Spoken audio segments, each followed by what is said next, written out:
EVMs पकड़ी गई हैं। बहाना कोई ना कोई अधिकारी बताएंगे कि हम ईवीएम्स इसलिए ले जा रहे थे। आखिरकार फोर्स के साथ क्यों नहीं ईवीएम्स जा रही थी? ये तो ईवीएम की एक बनारस की जो अभी भी लाइव चल रहा है वो घटना है। बरेली में एक स्ट्रांग रूम से बाहर नगर पालिका की कचड़े की गाड़ी में, जिसका नंबर यूपी 25 DT 9166 में 3 बक्से सील पकड़े गए, जो सील बक्से थे। एक बक्से में सादा बैलेट पेपर था तथा 2 बक्से में मोहरें, रजिस्टर तथा सील करने वाला सामान था। करीबन 500 बैलेट पेपर पकड़े गए। इसी तरह सोनभद्र का है कि सोनभद्र में भी बड़े पैमाने पे चीजें पकड़ी गई। वो भी लोग समझ में आ गया तो उन्होंने देखा, एसडीएम को रोका। एसडीएम घोरावल जनपद सोनभद्र में खाली मत पर अपनी गाड़ी से पॉलिटेक्निक कॉलेज ले जाते हुए पकड़े गए। क्या सफाई देगी सरकार? इसीलिए मैंने कहा प्रमुख सचिव मुख्यमंत्री आप जानकारी कर लें। अगर आपके डीएम्स कोई जानकार हैं, उन्होंने खुद बताया है कि वहां से लखनऊ से फोन आ रहे हैं कि जहां पर भारतीय जनता पार्टी हार रही हो वहां पर काउंटिंग स्लो हो और रात तक काउंटिंग लेकर के जाइए। तो मैंने आपसे कहा कि ये लोकतंत्र का आखिरी चुनाव है। इसके बाद तो जिस तरीके से आजादी के लिए लड़ाई लड़ी गई थी उसी तरह की हमें और आपको क्रांति करनी पड़ेगी।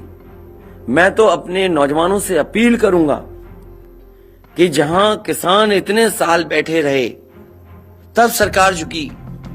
कम से कम 3 दिन लोकतंत्र के अखंड प्रहरी बनकर के ईवीएम्स को बचाएं और चुनाव को बचाएं। मैं किसी डीएम का इसलिए नहीं मानूंगा। डीएम कौन होता है? अगर प्रमुख सचिव मुख्यमंत्री फोन करेगा, डीएम क्या कर सकता है? डीएम की क्या हैसियत है? ये फिर जो प्रत्याशी लड़ने रहे थे उनको आखिरकार डीएम ने क्यों नहीं बताया? डीएम अगर ये जवाब दे रहा है तो उस डीएम से पूछिए कि डीएम ये बताओ कि तुमने जो प्रत्याशी चुनाव लड़े थे उसके बारे में क्यों नहीं बताया उन प्रत्याशियों को? ये डीएम आखिरकार किसके नीचे काम कर रहे हैं? और बनारस जैसी पोस्टिंग किसी डीएम को मिली होगी, इस डीएम को मैं भी जानता हूं। जब पहली पोस्टिंग मैंने मुजफ्फरनगर दी थी, मैं नहीं जानता हूं ये डीएम कौन है, किसकी सिफारिश पे ये मुजफ्फरनगर पहली बार गया था। बेईमानी करा रहा है ये डीएम। और जवाब ये डीएम का कि ट्रेनिंग के लिए जा रहे हैं। तो आखिरकार पॉलिटिकल पार्टीज को क्यों नहीं जानकारी दी? क्या जवाब है उनके पास इसका? और जब बाकायदा गाइडलाइन लिखी हुई है यहां पर कि आप ईवीएम्स का मूवमेंट नहीं कर सकते, आप कैसे ईवीएम का मूवमेंट कर रहे हैं? आप पूछिए जिन्होंने दिया बयान।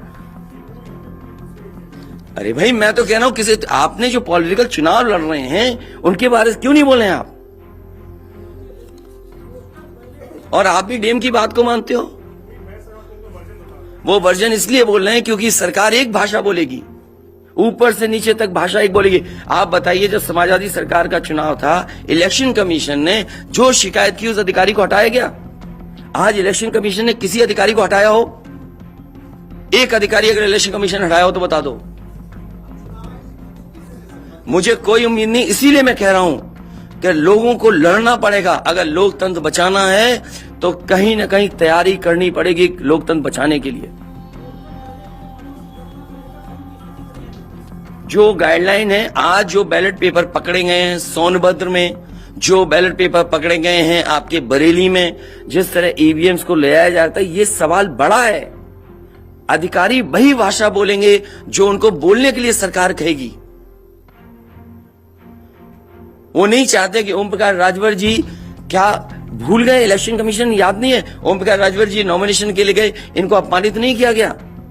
क्या प्रशासन कार्रवाई कर रहा था? स्वामी प्रसाद मौर्य जी के साथ क्या व्यवहार हुआ? कोई भूल जाएगा इन बातों को? और चुनाव भर में क्या भाषण थे, क्या भाषा का इस्तेमाल था? हर जगह डराने का काम जनता को।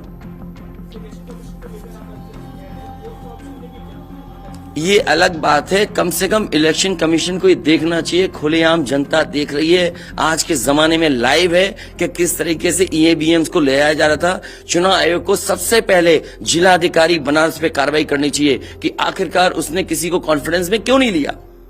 अगर मशीनें जा रही थी तो प्रत्याशियों को क्यों नहीं बताया गया? पॉलिटिकल पार्टीज को क्यों नहीं जानकारी दी गई? अगर ये गाइडलाइन में है कि नहीं है इलेक्शन कमीशन के? आप ईवीएम्स को एक जगह से दूसरी जगह मूव करा रहे हैं, आखिरकार इसके लिए जिम्मेदार कौन है? आप ईवीएम लेके जा रहे हैं, अब 2 दिन की बात है, काउंटिंग होनी है।